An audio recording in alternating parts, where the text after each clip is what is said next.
Okay, let's unpack this. We're looking at the Diploma in Systems Development from Boston City campus. Our mission today is to go past the brochure and really figure out what this qualification means for you. Exactly. I think that's the right way to frame it. Systems development is, it's basically the engine room of modern innovation. The engine room, I like that. It's all about turning an idea into a real working piece of software. And this diploma is built to give you the theory and the methods you need to actually do that in a professional environment. So let's get practical. If I sign up after 3 years, what can I do? Not just what theory I've learned, but what are my actual tangible skills? You learn to be, Right? well, an architect of digital systems. The course gets right into the details of business principles, optimizing workflows, and managing all the tech resources that make a company run. So it's about managing complexity. That's the core of it. Yeah. And for anyone looking for that academic stamp of approval, say for parents or guardians, it's registered on the National Qualification Framework, the NQF. It's at level 6. Okay, NQF level 6. That sounds important. Why does that specific level matter so much? This is a great question. NQF level 6 is a big deal because it signals a proper higher education qualification. It gives you real academic weight from day one. It's a minimum of 364 credits, which usually takes about 3 years. That's 6 semesters. 3 years minimum. Right, but they're very flexible. You can take up to 9 years, which is great for part-time students. Now, this is the part that really caught my eye, the career paths. It seems to open up this incredible range of jobs, from super technical to business consulting. How does one diploma do all that?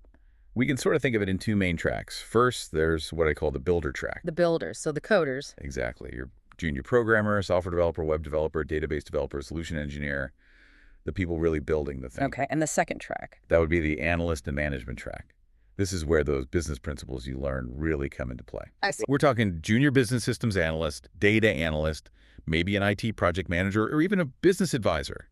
These roles are all about managing the analysis and the project itself. That makes perfect sense. I also noticed the curriculum mentions identifying socioeconomic needs and cultural sensitivity. How on earth does that fit into a tech diploma? Oh, it's absolutely essential. Yeah. You're not just building code in a bubble.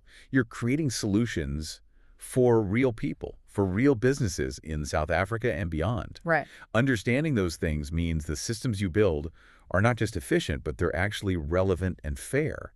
It's a game changer. It really is. It raises the stakes way beyond just learning to code. Hmm. Okay, so what about how Boston actually delivers this? What makes their approach stand out? I'd say flexibility is the main thing. All the tuition is online, so you control the time, the place, the pace of your studies. Full-time or part-time? Both.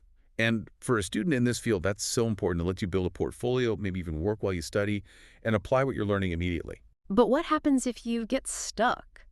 Studying IT alone can feel pretty isolating. They've thought of that. They have monitoring systems so no one gets left behind, and the educators are really accessible. Plus, you can use any of Boston's 50 support centers across the country. 50 of them. Wow. 50, yeah. Yeah. So you're never really alone, and another huge thing, all the textbooks are included in the fees. That's a massive saving. Thousands of rands. It really is. And just to top it off, they're not only registered with the DHUT here in South Africa, but they're also accredited with the British Accreditation Council. So there's a global standard of quality there. Absolutely. It gives the qualification an international perspective. So what does this all mean?